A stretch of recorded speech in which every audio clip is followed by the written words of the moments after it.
ঝটপট ব্যাচেলারদের জন্য এরকম একটা রেসিপি আজকে তৈরি করলাম। কারণ অনেক সময় অনেক কিছুই রান্না করি, কিন্তু ব্যাচেলার যারা তাদের জন্য ঝটপট করে একটা রান্না করে নিলাম, যাতে তারাও খুব সুন্দরভাবে মাংস এবং ডিম দিয়ে খুব সুন্দরভাবে এরকম একটা রেসিপি করে খেয়ে নিতে পারে। তো এখানে দেখেন আমি হাফ কেজি পরিমাণ মুরগির মাংস নিয়ে নিলাম, 2টা ডিম নিয়ে নিলাম এবং আলু নিয়ে নিলাম। এটা আমি সুন্দর করে একটু ভেজে নিব, একটু হালকা ভেজে নিব, অতিরিক্ত ভাজা যাবে না, কারণ অতিরিক্ত ভাজলে এটা শক্ত হয়ে যাবে। ভাজা হয়ে গেলে আমি এটা তুলে নিব। এপিট ওপিট করে কিন্তু আমি উল্টে উল্টে এটা ভেজে নিতেছি। যারাই আমার ভিডিওটি দেখা শুরু করেছেন, আসসালামু আলাইকুম। কেমন আছেন সবাই? আশা করি সবাই ভালো আছেন। আমি আপনাদের দয়া আল্লাহ পাকের রহমতে ভালো আছি। তো ব্যাচেলার যে ভাই বোন আছে তারা কিন্তু ইচ্ছা করলে অনেক কিছুই রান্না করতে পারে না, খেতে পারে না। আমি নিজেও একসময় ব্যাচেলার ছিলাম, তো আমি জানি সেই কষ্টটা। তো তাদের জন্য উদ্দেশ্য করে আজকে এই রান্নাটা করে নিলাম। তো মাংসগুলো ভাজা হয়ে গেলে আমি সেটা তুলে নিব। এখন আমি আলুগুলো এবং ডিম 2টা ভেজে নিব। ডিম 2টা ভাজা হয়ে গেছে, আমি তুলে নিতেছি, কিন্তু অপেক্ষা করব আলুগুলো একটু সিদ্ধ হওয়া পর্যন্ত। ভাজার মাধ্যমে আমি কিন্তু প্রায় 80% আলুটা সিদ্ধ করে ফেলি। পরবর্তীতে তা না হলে এটা সিদ্ধ হতে কিন্তু অনেকটা সময় লেগে যায়। তো এই জন্য ভাজার মধ্যে আমি সিদ্ধ করে নিলাম। আলুগুলো ভাজা ভাজা হয়ে গেল, আলুগুলো তুলে নিতেছি। আমি এই তুলে রান্নাটা করে নিব। তা রান্নাটা করার জন্য আমি পেঁয়াজ কুচি দিয়ে নিলাম এখানে,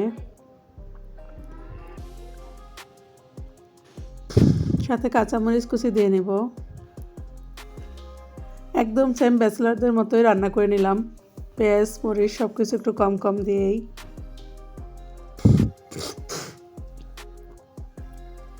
তো ভাজা ভাজা হয়ে গেলে আমি এক এক করে এটাতে মশলাগুলো দিয়ে নিব। আমি এখানে 2টা তেজপাতা কেটে সুন্দর করে দিয়ে নিলাম, 3টা দারচিনি দিয়ে নিলাম, এলাচ দিয়ে নিলাম 2টা, লবঙ্গ দিয়ে নিলাম 2টা।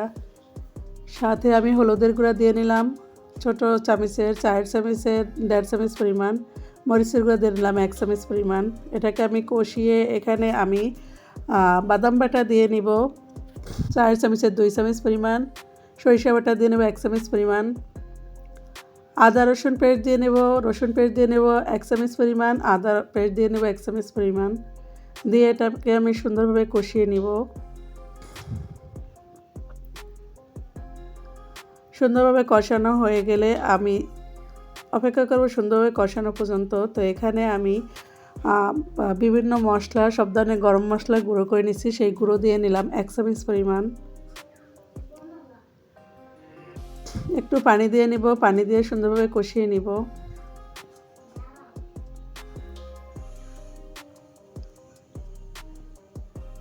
এটাকে খুব সুন্দরভাবে কষিয়ে তৈল ওঠা পর্যন্ত অপেক্ষা করতে হবে। আমি পরিমাণ মতো লবণ দিয়ে নিলাম। আমার একটু ঠান্ডা লাগছে, যার কারণে ভয়েসটা কিন্তু একটু কেমন যেন আসতেছে। সবাই প্লিজ একটু বানিয়ে নেবেন।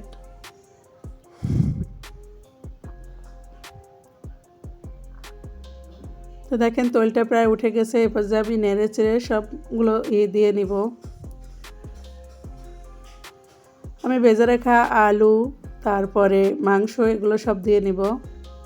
ডিমটা কিন্তু আমি পরে দিব।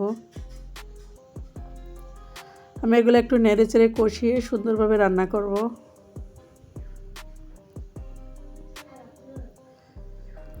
ব্যাচেলার জীবনে এরকম একটা রেসিপি হলে আর কিছু লাগে না, তো তারা কিন্তু খুব সহজে এইভাবে রান্না করে নিতে পারে। এটা বিশেষ করে আমরা যারা বাসায়ও বিশেষ করে একা থাকি, বাচ্চা কাচ্চা তেমন একটা থাকে না, 1-2 জন লোক থাকি, তখন কিন্তু এইভাবে এই রেসিপিটা করে নিতে পারি। ঢাকনা দিয়ে আমি 3 মিনিট কষিয়ে নিব। তো কষানো হয়ে গেছে। এই পর্যায়ে আমি নেড়ে চেড়ে সুন্দরভাবে এটাতে একটু ঝোল দিয়ে নিব। জলের জন্য পানি দিয়ে এটাকে আমি নেড়ে চেড়ে সুন্দরভাবে নেব। তো যারাই আমার ভিডিওটি দেখা শুরু করছেন, এই পর্যন্ত আসছেন, এখনও একটা লাইক দেননি, প্লিজ একটা লাইক দিয়ে নেবেন।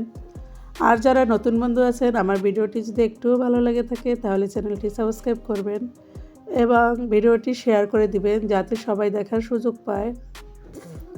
আমি ডিম দুটো দিয়ে নিলাম, দিয়ে আমি সুন্দরভাবে এটাকে অপেক্ষা করব আরও কয়েক মিনিট। গরম মশলার গুঁড়াটা দিয়ে আমি নেড়েচেড়ে নিব এটা। এখন কিন্তু আমার রান্নাটা মোটামুটি হয়ে গেছে, একদম কমপ্লিট। তো আমি এটাকে নামিয়ে নিব।